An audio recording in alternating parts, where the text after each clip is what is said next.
Hi అండి. Excellent hair growth hair oil shampoo powder సున్నిపిండి 3 కూడా న్యాచురల్ అండి. ఇదైతే షాంపూ పౌడరు కుంకుడికాయ, చీకకాయ, ఉసిరిపప్పు, మెంతులు కలుస్తాయి. అన్ని కొలతలతో వేస్తామండి.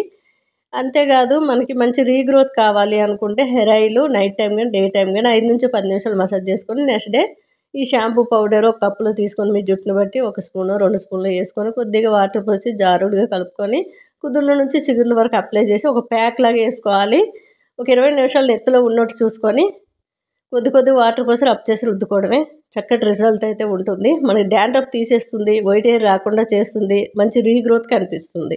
మంచి రిజల్ట్ అనేది ఉంది. ఫస్ట్ టైం 1/2 కిలో తీసుకున్నాను, నెక్స్ట్ టైం అయితే 1/2 కిలో కిలోనే అడుగుతున్నారు. చాలా మంచి రిజల్ట్ అయితే ఉందండి. Hair oil shampoo powder. Hair oil మీరు ఏ షాంపూతోనైనా యూజ్ చేసుకోవచ్చు, కానీ కెమికల్ ఉన్నవి అయితే మనకి వైట్ హెయిర్ అనేది ఎక్కువ అవుతూ ఉంటుంది. కెమికల్ లేనిది ఏదైనా వాడండి మీ జుట్టుకి. అంతేకాదు వైట్ హెయిర్ రాదు, డాండ్రఫ్ కూడా రాదు. ఇది మనకి సున్నిపిండి అండి. మంచి స్కిన్ గ్లోగా ఉంటుంది, పింపుల్స్ మచ్చలు తీసేస్తుంది, వైట్గా ఉంటుంది. చాలా చక్కటి రిజల్ట్ అయితే ఉంటుంది. జిడ్డు కూడా తీసేస్తుంది. మనకి ఇది వాడినన్ని రోజులు సోప్ అనేది అస్సలు యూజ్ చేయకూడదు. మనకి చక్కటి రిజల్ట్ కనిపిస్తుంది. బాడీ అంతా కూడా రుద్దుకోవచ్చు సున్నిపిండితో. చాలామంది మెసేజ్ చేస్తున్నారు సున్నిపిండి చాలా బాగుందని. అందరికీ థ్యాంక్ యూ సో మచ్ అండి. షాంపూ పౌడరు, హెయిర్ ఆయిల్ 3 కూడా న్యాచురల్, మంచి రిజల్ట్ అనేది ఉన్నాయి. అందరూ కూడా ఫస్ట్ టైం 1/2 కిలో తీసుకొని అలాగే 100 ml ఫస్ట్ టైం ఆ హెయిర్ ఆయిల్ తీసుకున్న వాళ్ళు అందరూ 1/2 లీటరే అడుగుతున్నారు. మంచి రిజల్ట్ ఉందని చెప్తున్నారు. సున్నిపిండి కూడా మనకి చాలా పప్పులు, పువ్వులు, కొన్ని మూలికలు కలుస్తాయి. కొద్దిగా చేతిలో వేసుకొని మీరు ప్యాక్లాగా వేసుకునే ఫేస్కి, లేదనుకుంటే కొద్దిగా వాటర్ పోసి రఫ్ చేసి ఒళ్ళంతా రుద్దుకోవడమే. చాలా చక్కటి రిజల్ట్ అనేది ఉంది. మీకు ప్యాక్లాగా వేసుకోవాలనుకునే ఫేస్కి వేసుకోవచ్చండి. హాయ్ అండి. బెండకాయ వేపుడు, చింతపండు రసం పిల్లలకే కానీ పెద్దలకే కానీ ఇష్టంగా తింటారు. రసం ఉంటే బెండకాయ ఇలా సన్నగా తరిగి సైడ్కి పెట్టేసుకోవాలి. స్టవ్ పైన ఒక గిన్నె పెట్టుకొని రసం అయితే ఫస్ట్ చేసేస్తాను.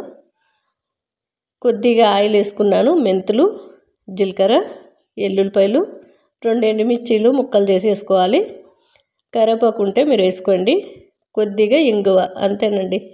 ప్రతి పోపులో కూడా రసం కానీ పప్పు కానీ చేసేటప్పుడు కర్రీస్ కూడా వేసుకోవచ్చు. కొద్దిగా ఇంగువ అనేది యాడ్ చేస్తే పిల్లలకి పెద్దలకే కానీ మతిమరుపు అనేది రాకుండా ఉంటుందండి. ఇంగువ మనకి మతిమరుపు రానివ్వదు. నేను చింతపండు పులుపు తక్కువగా తిందామని కొంచెమే వేసుకున్నాను. మీకు ఎంత పులుపు కావాలో దాన్ని బట్టి చింతపండు వేసుకోండి. కొద్దిగా చింతపండు పోపులో వేసుకొని ఒక టమాటో వేసుకొని కొద్దిగా పసుపు, సాల్ట్ వేసి కాసేపు టమాటా మెత్తబడే వరకు వేపుకోవాలి. తర్వాత మీకు ఎంత రసం కావాలనేది పులుపు చూసుకొని వేసుకోండి. మీకు పులుపు కావాలంటే నేను చాలా చప్పగా చేశాను.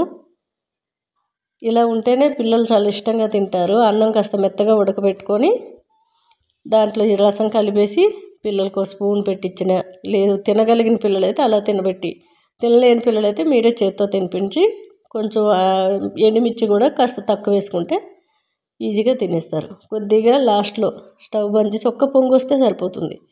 స్టవ్ బంద్ చేసి కొద్దిగా బెల్లం, కొత్తిమీర వేసి మూత పెట్టి సైడ్కి దించేసుకోవాలి. చాలామందికి డౌట్ వస్తుంది, ఈ టమాటా ముక్కలు చింతపండు మనం అన్నంలో కలిపేటప్పుడు వచ్చేసేయమని. అడుగు చేరిపోతాయండి.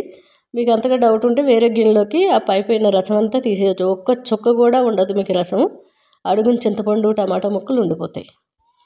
వేరే గిన్నెలో ఇప్పుడు బెండకాయ వేపుడికి వేరే గిన్నెలో సోంపు, కళాయి పెట్టుకొని సోంపు, ఎండుమిర్చి, ఎండు కొబ్బరి వేసి వేయించి పొడి చేసుకోవాలి.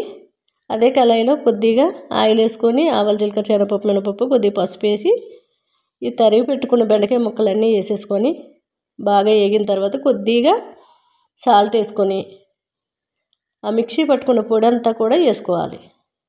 చాలా టేస్ట్గా ఉందండి బెండకాయ వేపుడైతే. మనకి కొబ్బరి పొడి కాస్త ఎక్కువగానే అనిపిస్తుంది, కానీ ఆ బెండకాయ ముక్కలకు పట్టుకొని అసలు పొడి అనేది కనిపించదు. చాలా టేస్ట్గా మనకి రసంతో కానీ పెరుగుతో కానీ పప్పుతో కానీ సైడ్కి పెట్టుకొని తింటే టేస్ట్ మామూలుగా లేదు. లాస్ట్లో కొద్దిగా కొత్తిమీర వేసుకోండి. ఇప్పుడు రసం చూపిస్తాను. మనం వేరే గిన్నెలో కూడా పోసుకుంటే కింద అడుగున చింతపండు అనేది ఉండిపోతుంది. చూశారు కదా, చక్కగా పైన రసం అంతా కూడా రైస్లో పోసుకొని కలుపుకొని తినండి.